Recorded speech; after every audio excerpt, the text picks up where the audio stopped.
Podcast. The Brutally Delicious Podcast.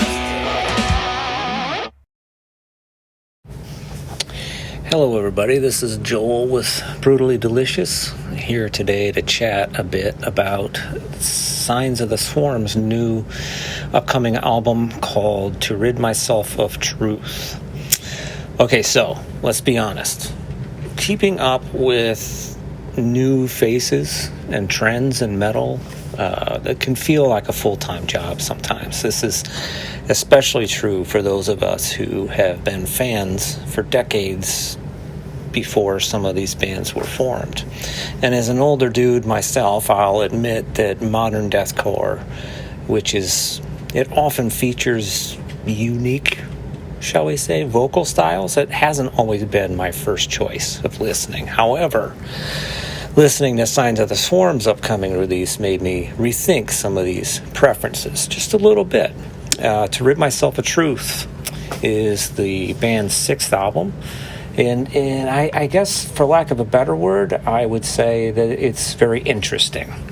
I'm not going to leave it at that, but I think that's a good word for it. It still has the heavy breakdowns you would expect from any deathcore outfit worth its salt, but it seems that the band has grown beyond some of the earlier tropes of the genre that didn't quite resonate with me. Specifically, those pig squeals, for one thing. Oh, man.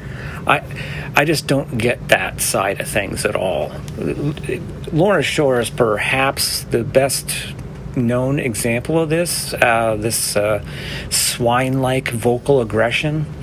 It was more prevalent on Signs of the Swarm's older material, their first two albums. Honestly, those are the only two I know too well, but it's largely absent here on this new one, and that alone makes the whole experience feel more purposeful and impactful. This isn't about fleeting look at me moments or for an ever shrinking attention span.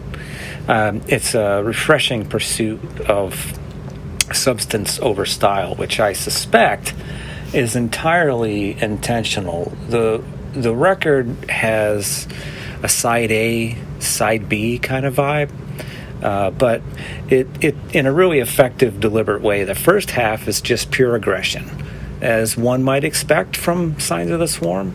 It's a good example of controlled chaos, though.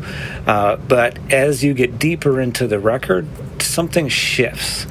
This is where the band's metamorphosis, so to speak, really takes off. It reveals a sound as much indebted to Meshuggah as it is maybe bands like Fit for an Autopsy or Mitch Luker era Suicide Silence. The guitars, powered by the recent addition of Carl Schultz, even towards the beginning, start weaving in these really cool melodic layers. We're talking about real riff-heavy earworms, specifically on tracks like Natural Selection and Forcing to Forget. Then later, the atmosphere appears more heavily on tracks like Iron Sacrament and Sharkazine. And while you won't find traditional guitar solos in the classic sense, the way they layer those guitars to provide melody underneath the typical sonic devastation of metalcore, it's really pretty magnificent. It's like a hidden current of melody guiding you through a storm. I really like that aspect of the record. The vocalist, David Simonich, still delivers gargling, corrosive growls that, according to the press release, says, and I like this, it says that Simonich's vocals outmonster many of his peers. I think that's a really good way to put it. But there's also mention of a newfound focus on chorus-driven deathcore, which really rings true in a big way on this record. It's quite impressive. The band also gets some vocal assistance from heavy hitters like Will Ramos from Lorna Shore and Phil Bozeman from Whitechapel. And these are other examples of the band changing up their focus a bit. Even with Ramos on board, the album smartly sidesteps relying completely on the vocal acrobatics that might deter some of us older dudes, some of us more seasoned metalheads.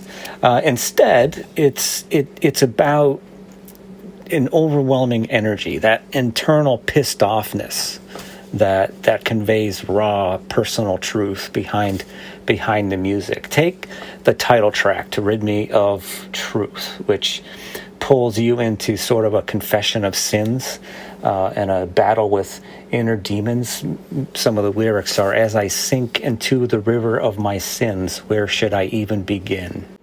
And then there's a track called Hell Must Fear Me. It's a brutal declaration of inner power forged through pain. Some of the lyrics are, I am the endless terror embedded throughout divinity. Quote by Simonich says, I scream things I'm too chicken shit to talk about, which really rings true on this album, making the songs resonate, at least with me, on a much deeper level. Ultimately, To Rid Myself of Truth is a testament to Signs of the Swarm's growth. They've found a way to deliver punishing deathcore that doesn't just bludgeon you to death, it also manages to surprise with a nuanced musicality, really intense lyrical honesty. It's a solid listen that proves that being open to new experiences can lead to some unexpected discoveries, especially when the band is this good at showing them off. Now, I saw Signs of the Swarm play at the Toledo Death Fest a couple years ago. They headlined. So I know from experience that the stage is where they really get the chance to shine. So if you get the chance, be sure to catch them on their upcoming tour of North America, their headlining tour, or if you're feeling a little more adventurous, head to Europe for their festival run. The album they're supporting is, I think, their best work, their strongest work, and I'm really looking forward to hearing some of these songs at higher decibels and energy levels. So yeah, I'd encourage you all to give it a listen, check it out. The album releases August 22nd, out from Century Media Records. Recommended. Thank you all for listening, and everybody take care. See ya.